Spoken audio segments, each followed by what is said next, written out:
Why would I do it? You're right there. True. Alright, fine. Fine, I'll do it. Hello class! My name is William, and this is Online Studio Art. In this information age, anything can be found on the internet, even in education. But this is nothing new. Technology and education have been together since the dawn of time. They have a symbiotic relationship. They grow together, thrive together.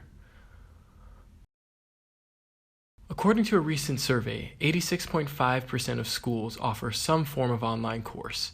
Advancements in technology have allowed a variety of courses to be taught remotely.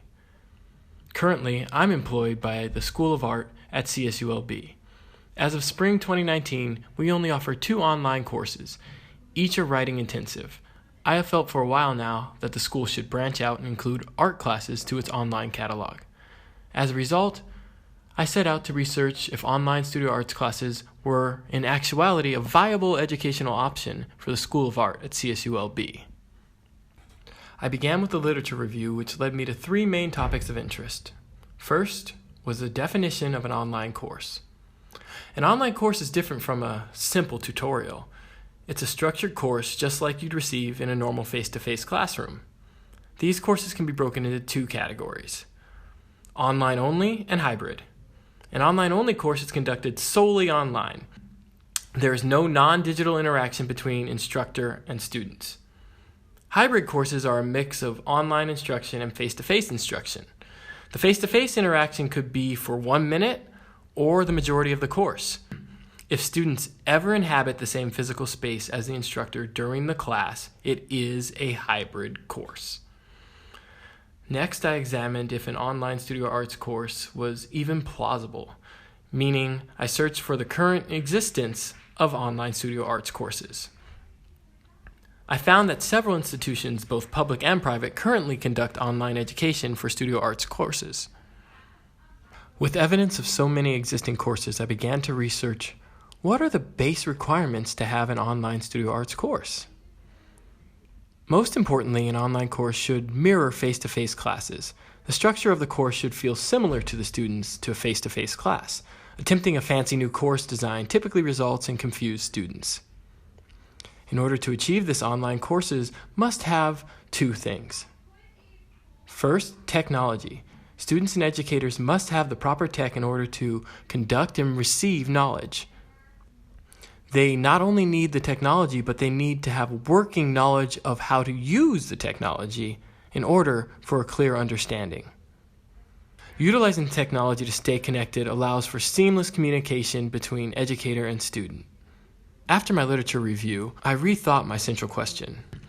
Whether or not online studio arts classes were viable seemed less important to me than what is required to develop an online class that is successful. As a result, I changed my central question to, what are the essential elements of a studio arts course needed to develop a successful online course? As a secondary research topic, I would inquire into the want for online studio arts courses at CSULB. I decided to break my research into 3 main sections: observations, questionnaires, and one-on-one interviews. I observed 3 classes at different artistic levels, making sure to take note specifically of interactions between students as well as between student and instructor. I feel that these observations were ethically sound as I received permission from the instructors of each course to attend, and my presence caused no negative effects on the class as a whole. Each observation was between 45 minutes and an hour. I took handwritten notes during the observations and afterwards summarized the notes in more coherent fashion. First, I observed a foundation drawing course. My main takeaway from the beginning level course was the dynamic between the students and the instructor. At this level, students are relying on the instructor for learning the fundamentals of their skill as well as constant advice. In order for this to occur, instructor and student must interact frequently. I also felt it was important to note that there was almost no interaction between students during this observation. They each seemed focused only on their own work. Second, I observed an intermediate ceramics course. This course was structured in a way that was very similar to the beginning class, yet it felt completely different due to the student interaction relationship.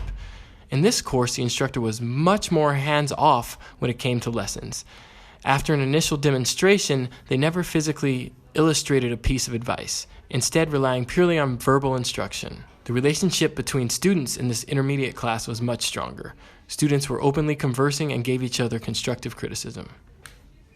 Finally, I observed an advanced illustration course. I was able to witness an art critique in this advanced course. The instructor's role in this critique seemed to be more of an MC than an educator. Students controlled the conversation and gave 90% of the criticism. After the critique, the students were free to work on their own, and there was little to no interaction with the instructor. A few students asked for advice, and in answering, it seemed the instructor was purposely being vague as to not lead the student. My main takeaway from all the observations was that at every level, interpersonal communication is key to studio arts courses. I utilize convenient sampling as I do currently work at Cal State University Long Beach. My sample was made up of 5 studio arts students and 6 studio arts professors. I designed the questionnaire to be specific to both groups. The questions address both studio arts structure and thoughts on online studio arts courses. Once the questionnaires were returned to me, I broke down the answers in order to create follow-up questions for the one-on-one interviews. I took handwritten notes when I conducted the interviews and retyped them afterwards. Comparing the data, I found 2 major themes for the structure of a successful studio arts class.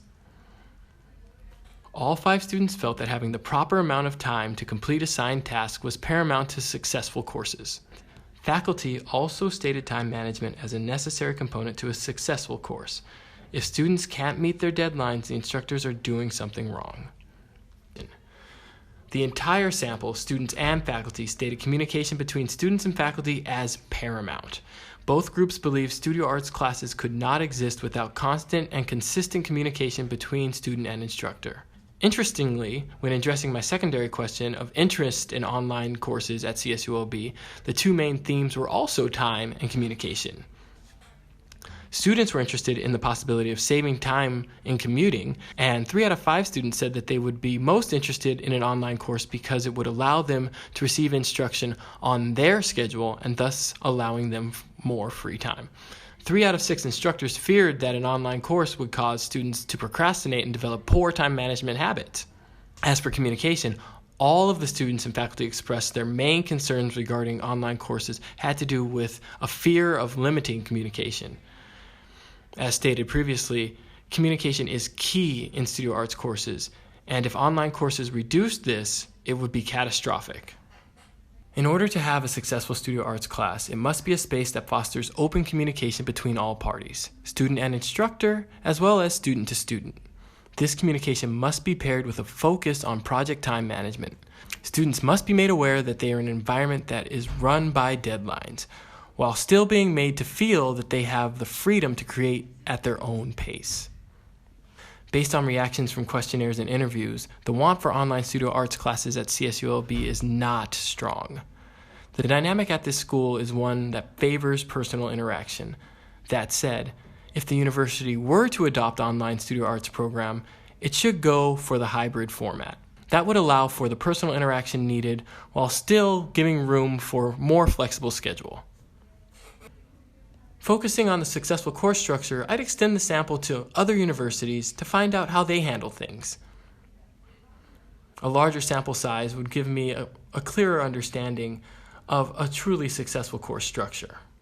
On the question of online classes at CSULB, I'd love to do a mixed method study of qualitative and quantitative research in which a beginning studio arts class is taught by the same instructor, both face-to-face and online. This would be a wonderful way to collect clear and specific data.